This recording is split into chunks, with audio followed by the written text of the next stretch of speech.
Okay, that should give me enough to sync the video. Welcome to this video. This is a Gibson ES-446s. The S stands for slimline. It is a thin body. It's quite beautiful. This is a custom shop model from the year 2000. They are made for a very short amount of time. There's an estimated number of only 200 to 300 of these in all the different colors. And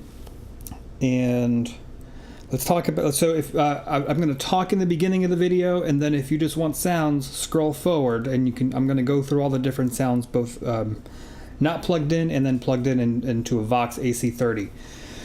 So let's start. If you don't know this guitar, it's quite special. Everyone that runs into it wants it. It was advertised as a Les Paul / 335 type of hybrid. It's incredibly lightweight, very resonant, very loud for being an electric guitar. And let's talk about why that is and what makes it sound so great. First off, this is a fully hollow body. There's no center block. This is a solid carved spruce top, so it's not a laminate top. It is also a solid piece of mahogany for the body, which is also carved, and it's beautiful. It's got a very comfortable contour here. This little sticker, by the way, I've seen on several of these. That's how they came from the factory. Some people remove them. This one happens to have it on. Well, the other thing that makes this very special is that the bracing on the top is not glued. It's actually carved. It's a parallel brace, again carved to the top. It makes it incredibly difficult to make, which is why they were so expensive when they were new, and they're still expensive now because it's a very sought after guitar. Very versatile, as you're about to hear. It does cover the 335 and the Les Paul sound pretty nicely. You can kind of get the same tones out of both. Two Gibson Classic 57 humbuckers, Nashville Tune-o-matic bridge, trapeze tailpiece. This one has all the original parts. Let's see, rosewood fretboard, mahogany neck. You got the custom shop emblem back here, very nice. All these pictures, of course, will be on the listing. This one's actually incredibly clean for being an 18-year-old guitar. Let's talk about the condition. The hardware does have a little bit of patina and pick scratches from age, including the pick guard. I collect these. I have several of these, and this is one of the cleanest ones I've seen. Usually you see pick guards or pick marks and little scratches and stuff on the top. This doesn't have it. It's also very light in color, which I suspect wasn't exposed to the sun much. The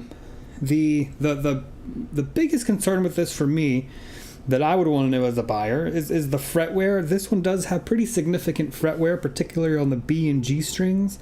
As you'll hear when I go through the demo, nothing's fretting out. So it does play very nice, but it is something worth mentioning that, you know, the B and G string path has significant fretwear. It's much lower than the rest of the fret.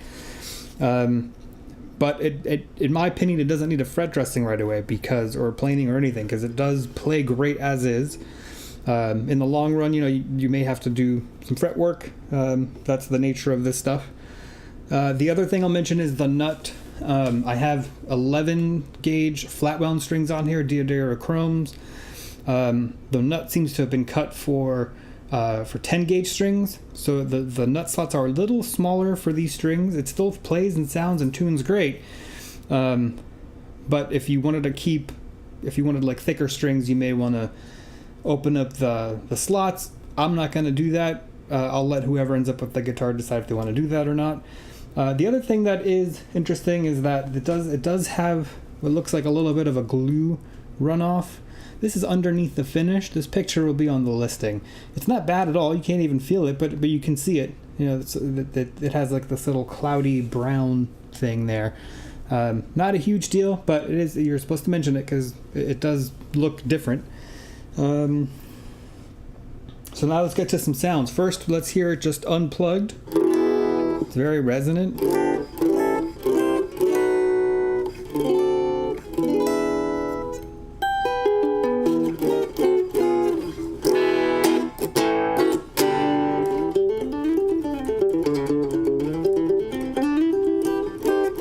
I'll get closer to the mic.